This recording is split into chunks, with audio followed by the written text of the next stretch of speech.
What's up guys, welcome to today's video on the W Series race at the Belgium Grand Prix.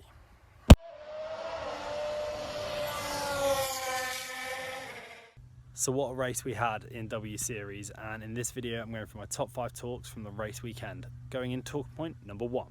So talking point number 1 from the weekend for me is all about Emma Kymäläinen, the Flying Finn, who found grip out on that track when no other driver could. She stormed, she started 4th on the grid and just stormed through the field. She had quite a few seconds gap once she'd got into 2nd, and she closed it down no problem and made it look rather easy getting past a very experienced Jamie Chadwick for her first race win of the year. So really good to see her doing well again, because she's had some of the worst luck in W Series and she's not really got going yet this year either. So really good seeing Emma Kymäläinen get that race victory.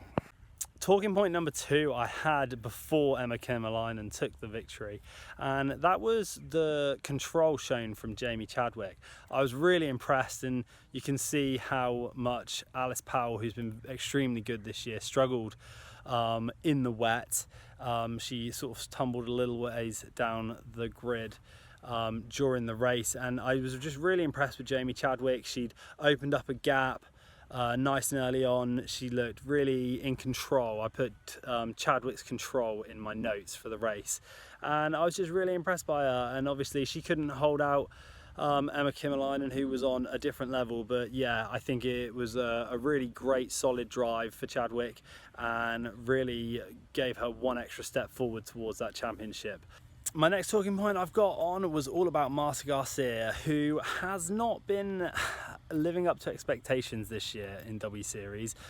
She got a race win last season, or the season before that even, I should say, 2 years ago, at the Norris Ring, which was a very funny looking circuit with, I think it has about 7 turns in it, and some of them aren't even actual hard braking zone turns, they're flat out. So yeah, it was good to see her back up where I feel like she belongs. I think she does have a good racecraft, she's just not put it together this year very well, but she certainly looked very at ease this weekend.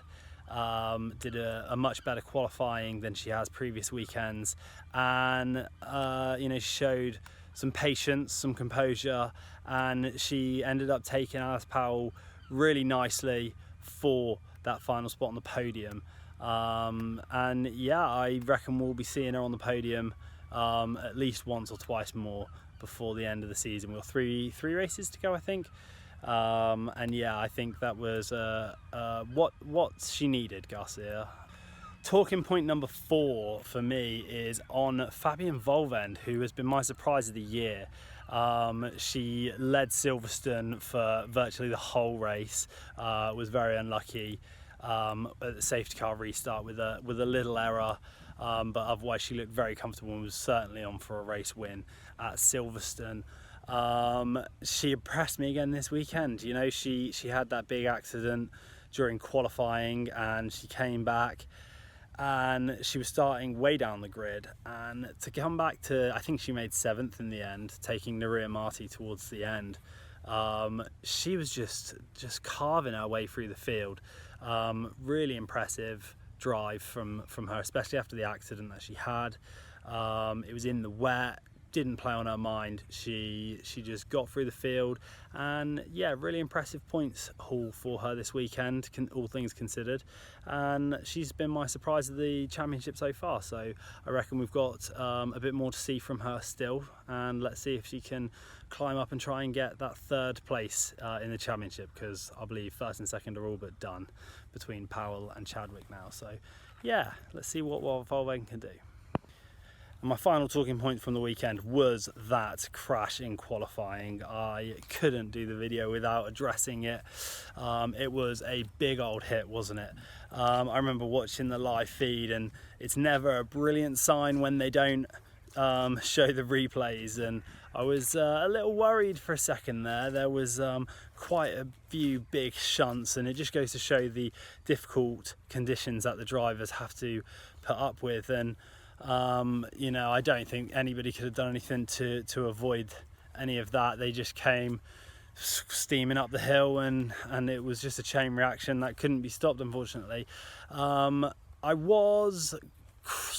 can be critical of qualifying for W Series. I'm not a massive fan. All the drivers seem very bunched up together as they come out of the garage all at the same time, and I think if it was run slightly differently, then the drivers wouldn't have been so sort of trained, connected up to each other, and they might have been a bit more spread out, and it could have avoided some of the seriousness of the accident. But yeah, good. I mean, everyone seemed okay in the end, all been discharged from hospital, and well, yeah, hopefully we see everybody back next week at Zandvoort. So my final thoughts for the video will just be that if you haven't watched a race in W Series yet, definitely watch this one. I think it was some of the best driving in some of the hardest conditions, and I was really impressed by every racer on track. It was one of the more solid weekends, I think, for W Series. So my suggestion would be, if you haven't seen it yet, make sure you go check it out. Advise it to your friends. It's a great little series running, and there's some really good drivers in there. So until next week, this has been LP F1 with my W Series race review.